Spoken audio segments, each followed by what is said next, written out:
What do you get when you mix small boobs, big egos, stolen panties, X-pills with Donald Trump's face on them, and one foreigner who learned the hard way not to argue over bar fees? Welcome back to another episode of Elite Level Journalism, the only show brave enough to ask the questions like, did this guy really just commit a felony over B cups? How's it going, guys? And welcome back to your one-stop shop for everything that is unhinged Thailand headlines. Now, before we get started with today's episode, two disclaimers. One, I went out for the first time in a long time the other night, and I am still feeling it today. That was 2 days ago. I am still on the struggle bus, so if I look like hell, please just keep it to yourself. And two, with the recent developments in the Cambodia-Thailand border conflict, I would assume that you might think we're going to be covering that today, but I think that is a much more serious subject, of course, so I will be dedicating another video to updates on that. So if that's something you want to keep up with, you know what to do. Now, sliding right into our first story, we're already handing out Dum Dum of the Day awards coming to us from Pattaya News. Russian teen arrested for vandalizing Bali High Pier overpass in Pattaya in the early hours of July 17, 2025, Pattaya City's Special Affairs Unit apprehended a 16-year-old Russian national identified as Mr. Dobrynya for defacing the Bali High Pier overpass with spray paint, damaging public property. The incident occurred in the middle of the night and was stopped by an eagle-eyed officer. I'm not a smart man. Attempt at street art failed. Talk about a brush with the law.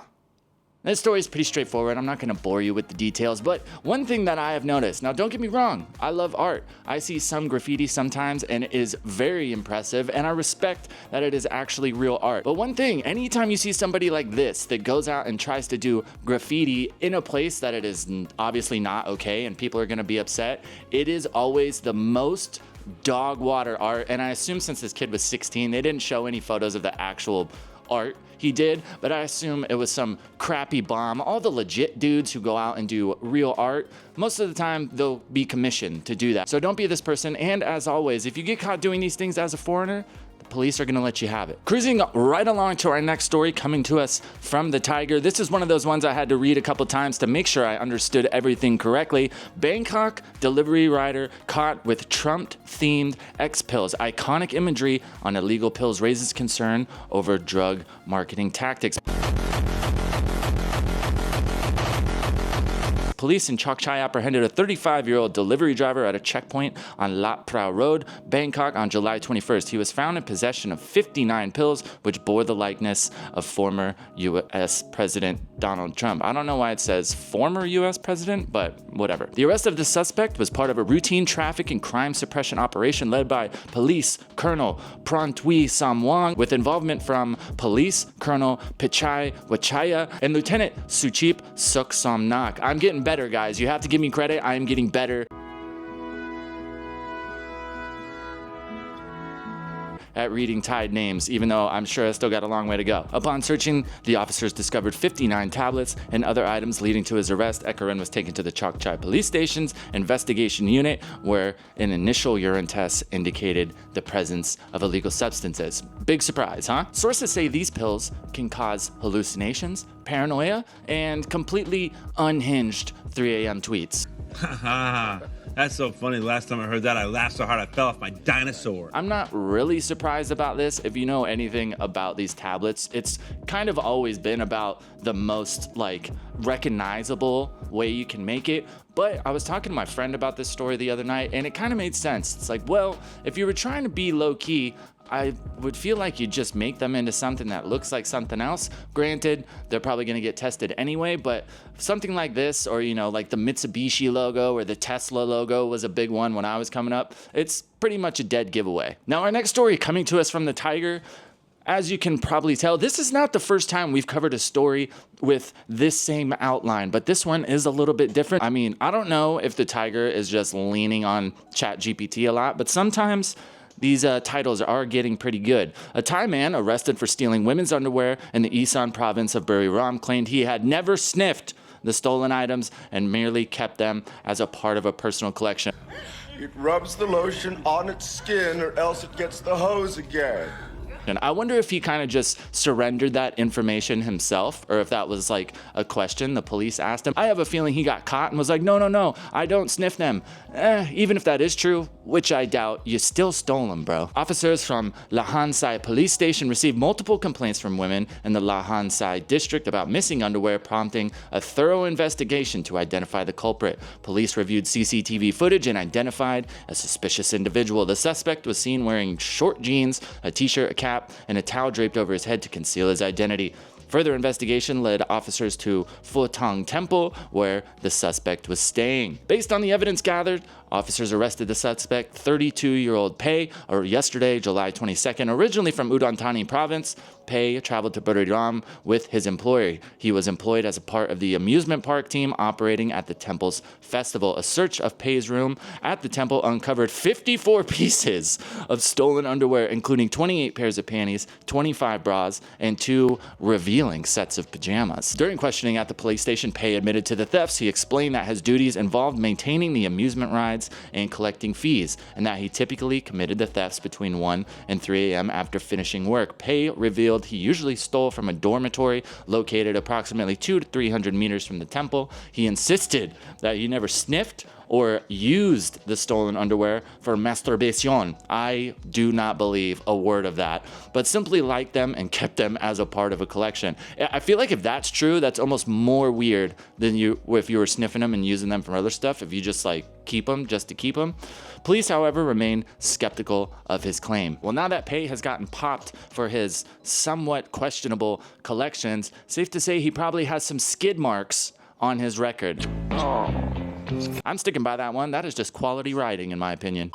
And just a quick break to talk to you about today's video sponsor, me. If you're enjoying today's episode of Chaotic Crimes, as well as chest-related complaints, you should consider subscribing to my new and revamped Patreon. For as little as $5 a month, you get early access to all our YouTube videos, and they will be ad-free. But you will also gain access to exclusive content that tends to be too hot for YouTube. I'm talking nightlife guides, 100% transparency when it comes to comparisons between places in Thailand and all of Southeast Asia, as well as plenty of tips when it comes to spending time in Thailand that most travel vloggers are too scared to talk about because they want to keep their sponsorships. So if you want the cold, hard truth with zero eye candy, go check it out. Of course, the link is down in the description below. Let's get back to the video. Our next story coming to us from the Pattaya News is one hell of a switch up. If you've been keeping up with the videos, you'll notice that there's a trend with a certain group of travelers seemingly getting robbed by a specific group of people. But in our next story,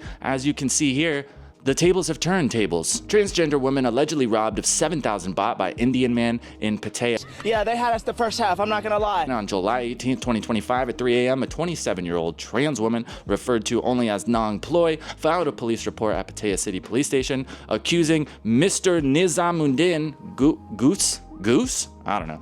A 34-year-old Indian national of stealing 7,000 baht in cash. The incident occurred in the Walking Street area of Pattaya. Go figure. According to Nong Ploy, she met the suspect at an Indian-themed pub on Walking Street where they hit it off and decided to continue drinking at his guest house room. Upon arriving, the man allegedly tricked her into taking a shower. When she returned, she noticed him closing a safe suspiciously. Checking her belongings, she discovered that 7,000 baht was missing from her bag. When she attempted to leave, the suspect reportedly detained her, preventing her from exiting the room. Fortunately, guest house staff heard her cries for help and intervened, notifying tourist police, who promptly detained the suspect. Non-employee noted that the man appeared intoxicated and possibly under the influence of drogas, exhibiting erratic behaviors such as sticking out his tongue and acting abnormally. No way. Now, like I've said, if you've kept up with some of our stories in the past, this might be the most blatant switcheroo I've ever seen. I think we've covered, 3 stories by this point of this exact same situation, but the roles have been reversed. I wonder if this guy saw these things happening. He said, you know what? I'm gonna put my thing down, flip it, and reverse it. As of right now, it looks like the police are still investigating. Unfortunately, when it comes to something like this, if it's just kind of the he said, she said thing, it can be pretty hard to figure out. But if this is true and this guy really did steal this money, I hope the police hem him up, which they are pretty good at doing. And in our next story, the epitome of FAFO, yep, got it. Once again, coming to us from the Tiger, punch up with Pattaya ladyboy leaves foreigner with a bloody head. A wild brawl in the heart of Pattaya left a foreign tourist with a bloody head wound after a drunken dispute with a ladyboy and some motorbike taxi drivers. The dramatic altercation was captured on video and is now under police scrutiny. The viral brawl broke out on Pattaya's infamous Soy Bacau at 4:06 a.m. yesterday, July 23rd, leaving the unnamed foreign national severely injured. Emergency services rushed to the scene where they found the victim bleeding heavily from a head injury. He was given first aid before being taken to a nearby hospital for further treatment. Witnesses say the incident stemmed from a disagreement between the unnamed foreigner and the 38-year-old transgender woman named Panya over unpaid fees for companionship. The situation escalated when the drunk foreigner allegedly became aggressive. Motorbike taxi drivers in the area tried to intervene and de-escalate the situation, but things took a violent turn when the foreigner reportedly attacked one of the drivers. In self-defense, the drivers fought back and the foreigner fell to the ground, sustaining the head injury. Now, when I initially saw this story, there was a video. I've been trying to find it today. Hopefully I can find it for you guys and include it here. This dude was obviously in disagreement with this ladyboy, and you could tell the motorbike guys came up and were trying to just diffuse it. It's not like they came up and just snuck him. They were talking for a long time. The video cuts a few times, and then the guy takes a swing at him. First guy knocks him down, and then they kind of run up and kick him in the head a few times. Said it once, I'll say it 1,000 times, and it probably still won't help at all. We'll probably still continue to see these stories. But if you are out and about as a foreigner in Thailand and you get into an altercation with a Thai, even if you are justified, a lot of the times what's going to happen is, Thai people cruising by, all they're going to see is a foreigner getting into it with a Thai person, and before you know it, you're going to have to fight the entire street. So like we've said before, this is never a situation where you are going to win. Even if you manage to take care of the person that you're getting in an altercation with, you're going to have to fight everybody else on the street. If somehow you win that, which you won't, then the police will show up, and I really hope you don't plan on fighting the police, because the police in Thailand do not play games. Now, rolling into our next story, I'll be honest with you guys. After doing these videos for the past couple months, I'm for sure becoming somewhat desensitized to some of these stories. Now, I understand that a lot of them are pretty unhinged, but it's getting to the point where very few stories surprise me anymore. But our next story is by far one of the funniest and most WTF stories I have ever read anywhere, and especially for Thailand. Also coming to us from the Tiger, tit for tat. 3 Indian men call cops on Pattaya bar girl over small boobs. Yes, this is real. I confirmed it through 3 other reporting sites. 3 Indian men in Pattaya sparked a police call out after accusing a Thai bar girl of ripping them off, claiming she looked nothing like she did under the bar lights, and even complained about her small boobs. Inside the room, police found a Thai woman believed to be between 35 and 40 years old, calmly sitting while the tourists aired their bizarre list of grievances. The trio claimed they had agreed to a price for her company at the bar, but once back at the hotel, they felt shortchanged, accusing her of misleading them about her looks and chest size. The woman appeared confused and shocked upon seeing the police, as she claimed to be unaware of having done anything wrong. She explained that the 3 men agreed to a service charge for 3,000 baht and brought her back to the hotel room, paying 1,000 baht bar fine beforehand. She further stated that the men were dissatisfied with the size of her breasts and said her figure was not as attractive as expected. They canceled the service, and in response, she requested the remaining 2,000 baht. The men reportedly agreed to pay the full amount and asked her to wait in the room while they went to exchange currency. However, they returned with police officers instead.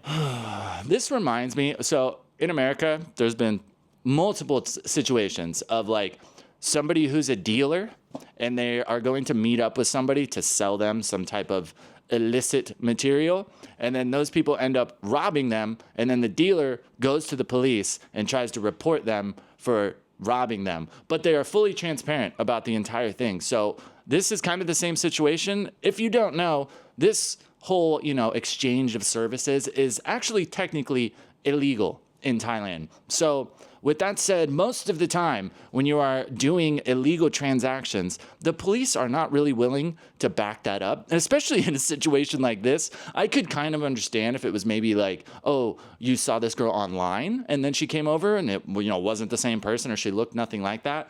But they were sitting in the bar with her. How misleading can a girl really be if she's sitting right in front of you? This story didn't really clarify on whether these guys ended up getting their money back or, I highly doubt it. But it just goes to show, guys, if you're doing something that is against the law, I wouldn't really rely on the fact that if it goes sour, that the police are gonna help you get your money back. Now, like we said, especially over this past month or two, it seems like a lot of these stories have kind of involved this specific group of foreigners here. Now, I don't know if that's because there's just more of them here, or maybe for some reason these are just the stories that are being reported more, but Jesus, guys, like, you guys need to start a Discord or something and start talking to each other and, man, figure it out. But I want to hear from you guys. If you could report one thing to the police from your last Pattaya experience that it would essentially get rid of it, it would erase it from your memory, or it would get you your money back, what would it be? I want to hear the degeneracy in the comments below. As always, Thailand headlines never disappoint. If you've made it this far in the video and you enjoyed it and you would like to see and hear more about what's happening in Thailand, you know what to do. The like and subscribe button are down below. But make sure you remember the real well of knowledge and experience lives over on Patreon. And as always, I hope you guys have a great day. You know the deal at this point. We're done here. Doors that way.